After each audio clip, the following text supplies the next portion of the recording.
member, Ms. Titus, for 5 minutes for an opening statement. Thank you, Mr. Chairman, and thank you, Ms. Salinas, for being here today to talk about FEMA's mitigation programs. Climate change and related severe weather events have changed the disaster landscape, and they are devastating communities of all sizes, rural, urban, across the country.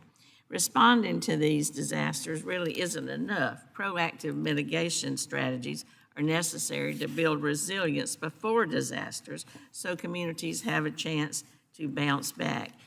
Therefore, I'm proud of this committee's bipartisan history of supporting mitigation efforts with demonstrable returns on investment. In the past 5 years, FEMA's mitigation program, combination of programs, has grown substantially at Congress's direction to address these disaster impact trends and ensure public safety. In 2020, FEMA awarded the first round of BRIC grants, making unprecedented funding available to states before disasters to implement large and innovative programs.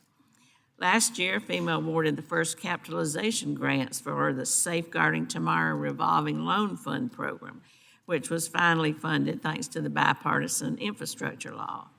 Before these pre-disaster programs, FEMA's mitigation investments came almost entirely post-disaster through the Hazard Mitigation Grant Program. This program remains critically important and still accounts for the largest percentage of FEMA's hazard mitigation spending, but the Safeguarding Tomorrow Fund and the BRIC program are finally providing communities the proactive tools they need. Since its authorization, FEMA has invested $4.5 billion in pre-disaster mitigation through the BRIC program, and state and local governments are demonstrating considerable demand, with the most recent funding opportunity being 5 times oversubscribed. Additional actions at the state and local level also indicate a growing interest in mitigation efforts to protect homes and infrastructure. States and cities from Mobile, Alabama to Minneapolis, Minnesota, including Clark County, Nevada, where my district is, are establishing hazard mitigation offices, resiliency centers, and chief resilience officers positions to strategically identify local mitigation opportunities.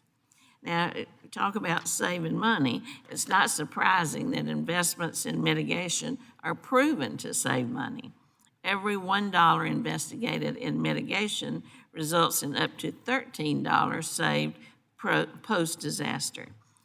We've also got to continue to prioritize the equitable distribution of these investments to disadvantaged communities that may be hit hardest by the disasters, take the longest to recover, and have the fewest resources to be able to do that.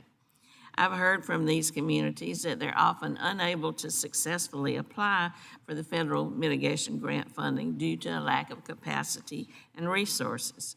And that's why I support President Biden's Justice 40 initiative to allocate 40% of BRIC and flood mitigation assistance grants to disadvantaged communities.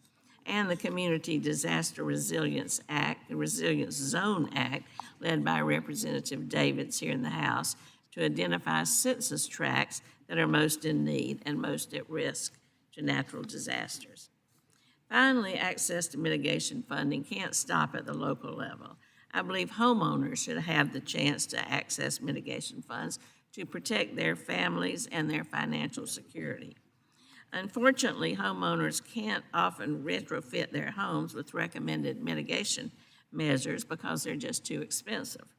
Last year, I filed a successful amendment to H.R. 5473 that will create a pilot program for making individual homes more resilient to all hazards. It's my hope that it will be enacted before the end of the year so we'll have an opportunity to measure its effectiveness. Ms. Salinas, I thank you and your colleagues for your hard work to implement FEMA's growing suite of mitigation programs, and I look forward to more conversation about how this essential work not only saves taxpayer dollars, but improves public safety. Thank you, and I yield back. Chair thanks the gentlewoman. The chair